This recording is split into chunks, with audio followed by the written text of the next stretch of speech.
আজ আমি তোমাদের সাথে এমন 6টি সহজ উপায় শেয়ার করব যা তোমার ব্যক্তিত্ব এবং জীবনকে বদলে দেবে।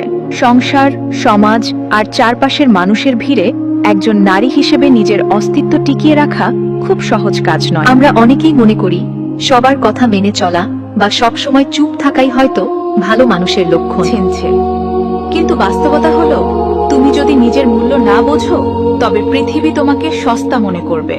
সুখে থাকতে হলে শুধু ভালো মানুষ হওয়া যথেষ্ট নয়, তোমাকে হতে হবে বুদ্ধিমতী। এখানে চালাক মানে কাউকে ঠকানো নয়, বরং নিজেকে ঠকে যাওয়ার হাত থেকে বাঁচা। প্রথমেই মনে রাখবে, তোমার সব কথা সবার সাথে শেয়ার করার প্রয়োজন নেই। অনেক সময় আমরা আবেগপ্রবণ হয়ে এমন মানুষের কাছে নিজের দুর্বলতার কথা বলে ফেলি, যারা পরে সেটাকেই আমাদের বিরুদ্ধে ব্যবহার করে। একজন বুদ্ধিমতী নারী জানেন কোথায় থামতে হয়। তোমার ঘরের কথা, ভবিষ্যৎ পরিকল্পনা কিংবা দুর্বলতাগুলো নিজের কাছে। মানুষ তোমার সম্পর্কে যত কম জানবে, তোমাকে নিয়ন্ত্রণ করা তাদের জন্য ততটাই কঠিন হবে। তুমি কি সবাইকে খুশি করতে গিয়ে সবসময় নিজের ইচ্ছা বিসর্জন দাও? যদি উত্তর হ্যাঁ হয়, তবে তুমি নিজের সাথে অন্যায় করছো। অকারণে সবাইকে খুশি করার চেষ্টা করা বন্ধ করো। কোনো কিছু ভালো না লাগলে সরাসরি না বলতে শিখো। প্রথমে হয়তো মানুষ তোমাকে ভুল বুঝবে, কিন্তু এতে তোমার আত্মসম্মান বেঁচে থাকবে। নিজের শান্তি নষ্ট করে কাউকে তুষ্ট করার নাম সুখ নয়। অন্যের উপর অতিরিক্ত নির্ভরশীলতা তোমাকে দুর্বল করে তোলে। স্বাবলম্বী হওয়াই সুখে থাকার অন্যতম চাবিকাঠি। নিজের ছোট ছোট প্রয়োজনগুলো নিজেই পূরণ করতে শিখো। যখন তুমি নিজের পায়ে দাঁড়াবে, তখন কেউ তোমাকে অবহেলা করার সাহস পাবে না। স্বনির্ভরতা তোমাকে এমন আত্মবিশ্বাস দেবে যা কোনো সাজগোজ দিতে পারে সব না। তর্কের উত্তর দিতে নেই। বোকা মানুষরা তর্কে জড়িয়ে নিজের সময় আর শক্তি নষ্ট করে। কিছু ক্ষেত্রে নীরবতাই সবচেয়ে বড় প্রতিবাদ। কেউ তোমাকে নিচু করার চেষ্টা করলে চিৎকার না করে শান্ত থাকো।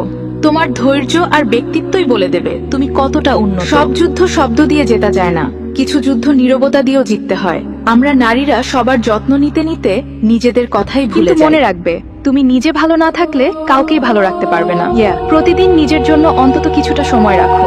বই পড়ো, নিজের যত্ন নাও, কিংবা কিছুক্ষণ শান্তভাবে বসে থাকো। তুমি যখন নিজেকে সম্মান করবে, পৃথিবীও তোমাকে সম্মান করতে পারবে। আবেগ নয়, বিবেক দিয়ে সিদ্ধান্ত নিতে শিখো। কারো মিষ্টি কথায় ভুলে যেও না, আবার কারো রাগের মাথায় বলা কথায় ভেঙেও পড়ো। ঠান্ডা মাথায় চিন্তা করো কোনটা তোমার জন্য সত্যিই ভালো। বুদ্ধি দিয়ে জীবন পরিচালনা করলে হোঁচট খাওয়ার সম্ভাবনা অনেক কমে যায়। বোন, জীবনটা তোমার, তাই একে সুন্দর করে সাজানোর দায়িত্ব তোমার। চালাক হওয়া মানে স্বার্থপর হওয়া নয়, বরং নিজের ভালোটা বুঝতে শেখা। এই নিয়মগুলো মেনে চললে দেখবে জীবন অনেক সহজ আর সুন্দর হয়ে উঠেছে। মনে রাখবে, তুমি স্পেশাল, আর তোমার সুখের চাবিকাঠি তোমার নিজের হাতে। ভিডিওটি ভালো লাগলে লাইক দিও, শেয়ার করো আর কমেন্ট করে জানাও তোমার মতামত। দেখা হবে পরবর্তী ভিডিওতে। ততক্ষণ ভালো থেকো, সুখে থেকো।